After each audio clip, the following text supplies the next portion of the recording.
জাবেদ ভাই ভয় নাই, ভয় করি না ফুলের বোমা, আমরা সবাই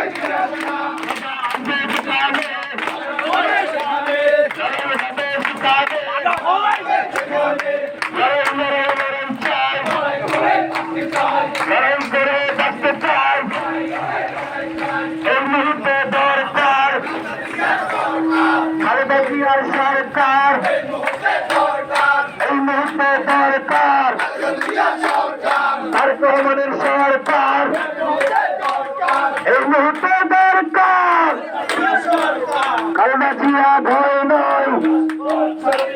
রাজপথচারী নয় তারেক রহমান বীরের দেশে আমরা বীরে বাংলাদেশে তারেক রহমান ভয় নয়।